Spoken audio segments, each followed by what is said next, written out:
मैं आर के विद्यार्थी फ्रॉम साइंस वर्ल्ड। और आज के इस लेसन में हम लोग फ्लेमिंगो बुक के चैप्टर नंबर 2 को करने जा रहे हैं, जिस चैप्टर का नाम है लॉस्ट स्प्रिंग। इस लेसन में लॉस्ट स्प्रिंग से रिलेटेड जितने भी मोस्ट इम्पॉर्टेंट क्वेश्चंस हैं, ऑब्जेक्टिव्स, वो सारे ऑब्जेक्टिव सवाल को इंक्लूड किया गया है इस लेसन में, ताकि आप ऑब्जेक्टिव सवालों पर बेहतरीन पकड़ बना सके। तो चलते हैं सवाल की ओर। पहला जो सवाल है वह है, who is the author of the lost spring. तो प्रायः जितने भी कहानी हैं उन कहानी में से यही प्रश्न पूछे जाते हैं कि जो कहानी के लेखक है उनका नाम क्या है। यहाँ पर भी जो पहला सवाल है वही पूछ रहा है कि लॉस्ट स्प्रिंग के लेखक का नाम क्या है।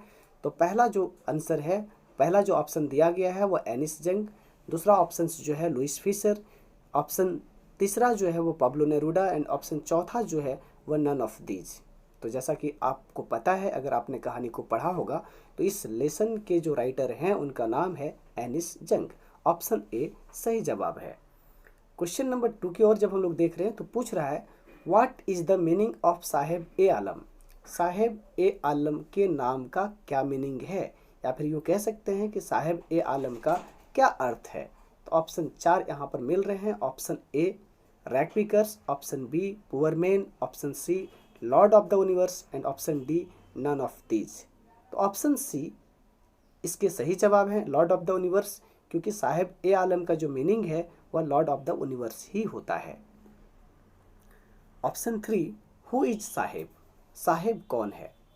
तो स्टूडेंट्स, आपने जब कहानी पढ़ा होगा तो आपको पता होगा कि इस पूरी कहानी में 2 बच्चों की जिक्र की गई है। पहला जो है वह साहेब है और दूसरा जो बच्चा है वो मुकेश है।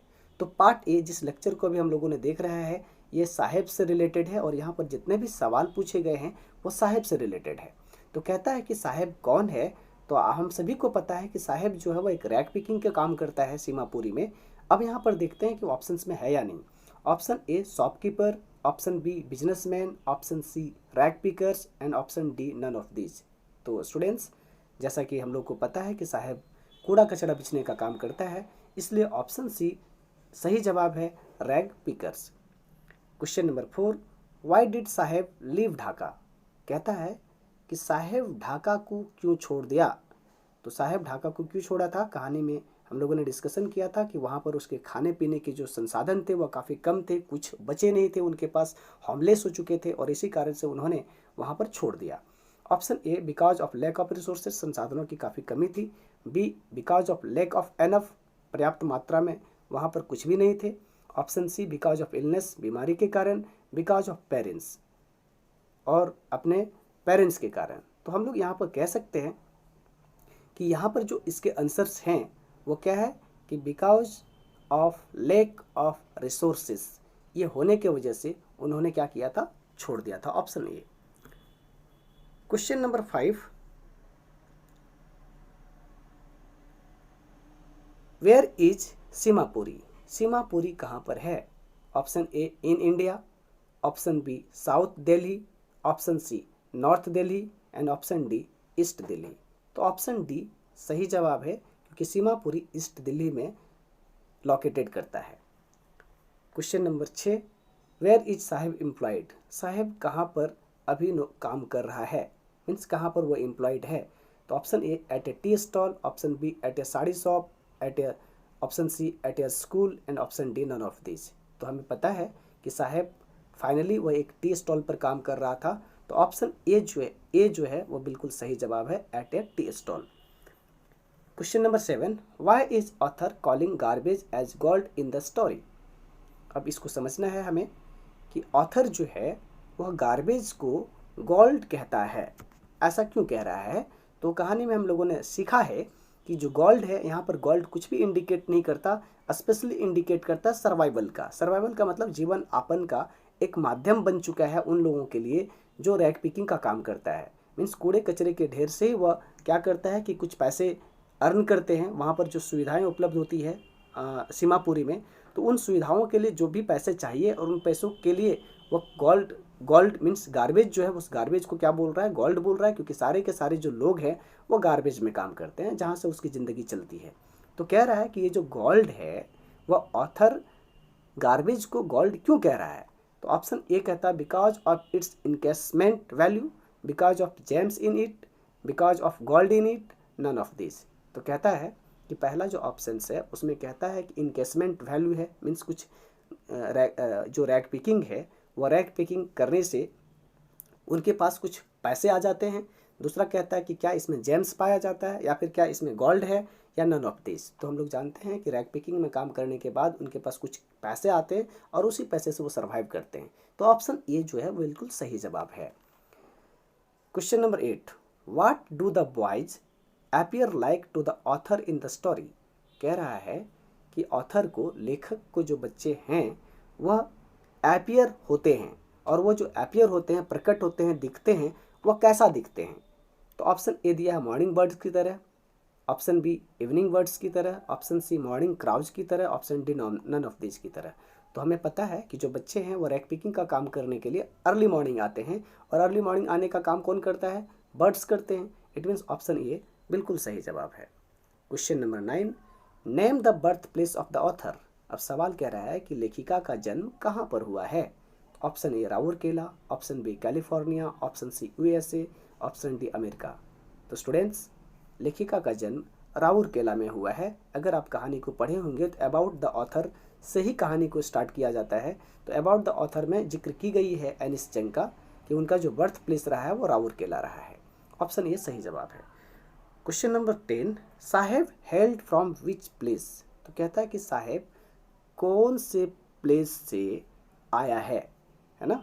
तो ऑप्शन ए दिल्ली से, सीमापुरी से, ग्रीनफील्ड ऑफ ढाका से, या फिर नन। तो पता है कि साहेब का जो पुराना घर था, जहाँ पर उसके परमानेंट घर थे, वो कहाँ पर था, बांग्लादेश में। और बांग्लादेश में कौन सी जगह पर, तो ग्रीनफील्ड्स ऑफ ढाका में। तो ऑप्शन सी सही जवाब है। Question number 11, why did Saheb go through garbage dumps. कहता है कि साहेब जो है वो कूड़े कचरे के ढेर में जाता था, तो ऐसा क्यों करता था। Option A to find a silver coin, means उसके चांदी के सिक्के मिल जाए इसलिए। ऑप्शन बी ₹1 का कॉइन मिल जाए इसलिए। ऑप्शन सी 10 रुपी नोट, 10 रुपये का एक नोट मिल जाए इसलिए। Option D all of this. तो स्टूडेंट्स, आपको पता है कि साहेब कूड़े कचरे का काम क्यों करता था, अर्निंग के लिए, कमाने के लिए। और कमाने का मतलब क्या था, पैसा नहीं।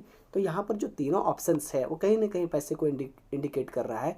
It means option D all of this इसके सही आंसर है। Question number 12, what forced Saheb to be a rag pickers. कहता है कि वह कौन सा दबाव है या कौन सी परेशानी है जिसके वजह से साहेब रैग पिकिंग का काम करता है, एक कूड़ा कचरा बिछने वाला लड़का बन चुका है। तो option A hard work, option B destiny, option C people around him, and option D acute poverty. तो कह रहा है कि जो रैग पिकर्स का काम कर रहा है साहब, वह क्यों कर रहा है, उसके पीछे कौन कौन सी परेशानी है। हार्डवर्क के लिए, भाग्य में ही ऐसा लिखा हुआ है। पीपल अराउंड हिम, उसके अगल बगल के लोग वही करते हैं। या ऑप्शन डी एक्यूट पॉवर्टी, कह सकते हैं कि बिल्कुल निहायत गरीब है। तो ऑप्शन डी सही आंसर है, क्योंकि हमें पता है कि साहब जो वो बिल्कुल क्या है, निहायत गरीब है। और इसके लिए जो ऑप्शन सटीक है वह क्या है, acute poverty. Question number 13, what does the title lost spring symbolize. कहता है कि जो टाइटल है लॉस्ट स्प्रिंग का, वह क्या बतलाता है, क्या दिखलाता है। Option A lost blooming childhood, B autumn season, C lost money, option D lost age.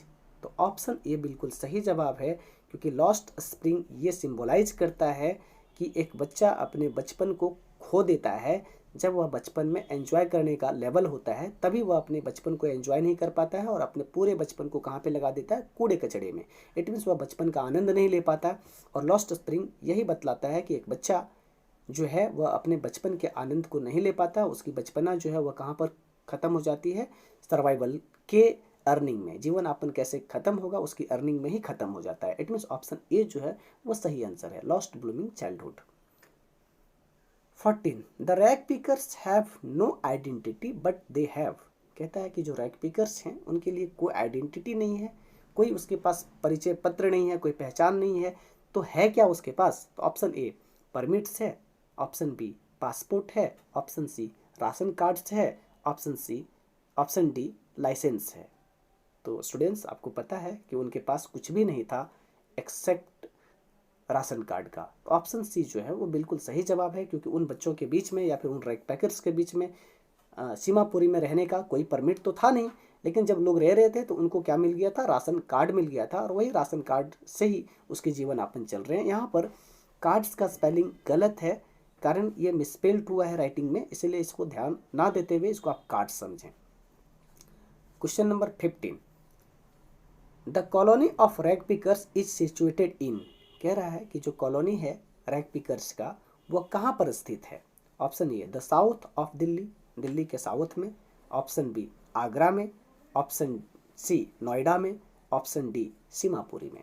तो हम लोग को पता है कि साहब लोग कहाँ पर काम कर रहे हैं, सीमापुरी में रह करके।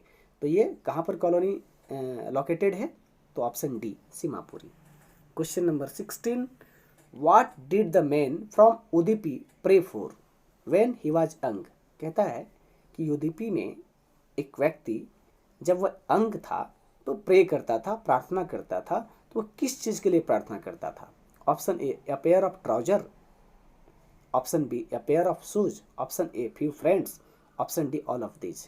तो स्टूडेंट्स आपको पता है कि जब हम लोगों ने कहानी में पढ़ा था तो कहानी पढ़ने के दौरान हम लोगों ने पाया था कि ऑथर को किसी व्यक्ति ने बताया था कि एक बच्चा जो स्कूल जाने के क्रम में वह एक टेम्पल से होकर के गुजरता था, और वहाँ पर जा कर के वह रिक्वेस्ट करता था, प्रेयर करता था गॉड से कि उसके पास एक पेयर ऑफ शूज आ जाए। मीन्स या पेयर ऑफ शूज इसका जो है बिल्कुल सही जवाब है option B. Question number 17, once explanation which the author gets about children choosing to remain barefoot is। तो कहता है कि एक एक्सप्लानेशन, एक बार का एक्सप्लानेशन में पता चला ऑथर को कि जो बच्चे हैं वह बेयर फुट रहते हैं, मीन्स नंगे पाँव रहते हैं। तो ऐसा क्यों होता है, मीन्स बच्चा जब बच्चा होता है तो वह नंगे पाँव रहता है, इसके पीछे रीजन्स क्या है। तो option A they have no money, क्या उन लोगों के पास पैसे नहीं होते हैं। बी ट्रेडिशन, ऐसा परंपरा है। Option C no matching pairs, क्योंकि जो जूते हैं वो मैच नहीं करते। D like to wear only chappal, वो लोग चप्पल पहनना पसंद करते हैं। तो ऑप्शन बी सही जवाब है ट्रेडिशन, क्योंकि बच्चे जब होते हैं तो ऐसे स्थिति में उनके पेरेंट्स उनको चप्पल या जूता देने से कतराते हैं, क्योंकि बच्चे जो हैं उन जूते और चप्पल को कहीं ना कहीं खो देते हैं। इस डर से जब पेरेंट्स अपने बच्चों को नहीं देते हैं, ताकि वह भी जो बच्चा है उनको खोने की टेंडेंसी ज़्यादा रहती है, और ऐसी स्थिति में खो ना दे इस डर से पेरेंट्स जो है बच्चों को नहीं देता, और उसका एक नाम दे दिया गया ट्रेडिशन। इट मीन्स बी जो है वह सटीक आंसर से सही जवाब है। 18, question number 18, is your school ready who asked this question. कहता है कि क्या आपका स्कूल तैयार है, ये सवाल कौन पूछता है कहानी में। ऑप्शन ए साहेब मदर, साहेब की माँ पूछती है। ऑप्शन बी साहेब फ्रेंड, साहेब के दोस्त पूछते हैं। Option see the author, author पूछती है। या ऑप्शन डी साहेब, साहेब पूछता है। ऑप्शन डी सही जवाब है, साहेब ऑथर से पूछता है क्या आपका स्कूल बनकर तैयार है। Question number 19, what were Saheb and his family looking for in Delhi. तो कहता है कि साहेब और साहेब के परिवार जो है वो दिल्ली में क्या खोज रहा है। तो option A dollars, option B rupees, option C pounds, option D gold. तो हमें पता है कि साहब रैक पिकिंग का काम करता है और गार्बेज डंप्स में वो क्या खोजता है, गोल्ड खोजता है। ऑप्शन डी सही जवाब है। Question number 20, Saheb's home before Delhi was in. कहता है कि साहेब का घर दिल्ली होने से पहले कहाँ था। ऑप्शन ए बंगाल में, ऑप्शन बी उड़ीसा में, ऑप्शन सी ढाका में, ऑप्शन डी बिहार में। तो हम लोग को पता है कि साहेब जो है वो कहाँ का रहने वाला था, बंगाल का, और वो भी कहाँ से, ढाका से। ऑप्शन सी सही जवाब है। Question number 21, why do you do this. तुम यह क्यों करते हो या क्या करते हो, क्यों करते हो। This question was asked by the author. यह सवाल जो है ऑथर से, ऑथर पूछती है कि तुम यह क्यों करते हो। यह सवाल ऑथर किससे पूछती है, साहेब की माँ से, ऑप्शन बी साहेब से, ऑप्शन सी मुकेश से, option D the Bengal seller से। तो हमें पता है कि यह जो सवाल है ऑथर साहेब से पूछती है, और इसलिए ऑप्शन बी इसका सही जवाब है। Question number 22, what is the means of survival इन सीमापुरी। कह रहा है कि सीमापुरी में सर्वाइवल का क्या मतलब है। तो ऑप्शन ए रैग पिकिंग का, ऑप्शन बी एजुकेशन का, ऑप्शन सी बैंकिंग का, option D none of this का। तो सीमापुरी मीन्स रैग पिकिंग, ऐसा हम लोगों ने पढ़ा भी है कहानी में। इट मीन्स ऑप्शन ए सही जवाब है। 23, why did Saheb not go to school. कहता है कि साहब स्कूल क्यों नहीं जाता? Option A, had no money to pay fee. Option B, wanted to earn money. Option C, not interested. Option D, none of this. तो स्टूडेंट्स पता है कि साहब इतना गरीब है कि उसका तो जीवन यापन करना मुश्किल है। ऐसे स्थिति में स्कूल का फी पे करना कितना मुश्किल हो सकता है, आप समझ सकते हो। इट मीन्स ऑप्शन ए सही जवाब है कि उनके पास स्कूल का फी देने के लिए पैसे नहीं है। Question number 24, what was Saheb looking for? Saheb क्या खोज रहा है? Option A, eggs. Option B, gold. Option C, coins. Option D, toys. तो हमें पता है कि साहब जो है वो क्या खोज रहा है? गोल्ड खोज रहा है। ऑप्शन बी सही जवाब है। Question number 25, according to the author what was garbage for the children? कहता है बच्चों के लिए, खास करके जो सीमापुरी वाले जो बच्चे हैं उन बच्चों के लिए गार्बेज का क्या मतलब है, या फिर वह गार्बेज को क्या समझता है? तो ऑप्शन ए, या wonder. Option B, means of playing. Option C, means of time pass. Option D, none of these. तो स्टूडेंट्स पता है कि यहाँ पर ये तीनों जो आंसर्स है वो उन बच्चों के लिए नहीं है जो बच्चे समृद्ध परिवार से है। मीन्स समृद्ध परिवार का बच्चों के लिए मीन्स ऑफ प्लेइंग नहीं हो सकता है, मीन्स ऑफ टाइम पास भी हो सकता है, लेकिन एक गरीब बच्चे के लिए जो गार्बेज है वह एक वंडर की तरह होता है, एक चमत्कार की तरह होता है, क्योंकि उसी गार्बेज से वह चीज़ों को उठाता है और उसे सेल करके वह कुछ रुपये अर्न करता है। तो ऑप्शन ए बिल्कुल सही जवाब है, a wonder. Question number 26, what forces the children to live a life of exploitation? तो कहता है कि वह कौन सा फोर्स है, वह कौन सा बल है जो बच्चों को क्या करता है? शोषित करता है, उसके जो जीवन है उसको शोषण करने का काम करता है। तो ऑप्शन है A, greed. Option B, extreme poverty. Option C, peers. Option D, parents. तो ऑप्शन बी जो है वो बिल्कुल सही जवाब है, क्योंकि कोई भी बच्चा नहीं चाहता है अपने बचपन को खोने दें। हर एक बच्चा अपने बचपन को एंजॉय करना चाहता है, लेकिन ये लोग इतना गरीब हैं, मीन्स इतने निर्धन हैं कि वो अपने बचपन को एंजॉय नहीं कर सकता। इट मीन्स ऑप्शन बी जो है एक्सट्रीम पॉवर्टी उसको फोर्स करता है क्या करने के लिए? काम करने के लिए। Question number 27, what does the author analyse in the story? कहता है लेखक इस कहानी में क्या एनालाइज करती है? Option A, rich people. Option B, garbage. Option C, poor children and their exploitation. Option D, her works. तो ऑप्शन सी सही जवाब है, क्योंकि जो लेखिका है वो एनालाइज करती है कि किस तरह से बच्चे जो हैं वो गरीब हैं और उस गरीबी के कारण वह किस तरीके से उनका शोषण होता है। Question number 28, one day Sahib was seen by the author watching some young man playing. कहता है कि एक दिन ऑथर जो है वह देखती है साहिब को देखते हुए। क्या देखते हुए पाती है? कि साहिब देख रहा होता है कि अंदर कोई जो अंग लोग है वो क्या खेल रहा है, hockey. Option B, tennis. Option C, cricket. Option D, football. तो एक दिन साहिब क्या करता है कि खड़ा होता है और खड़ा होकर के इनसाइड कैंपस की ओर देख रहा होता है, जहां पर लोग जो है वो क्या खेल रहा होता है? टेनिस खेल रहा होता है। इट मीन्स ऑप्शन बी जो है वो सही जवाब है। Question number 29, is Sahib working at the tea stall? क्या साहिब चाय की दुकान पर काम कर रहा है? तो option A, yes. Option B, as he earns money. Option C, no earning. Option D, no earning but no freedom.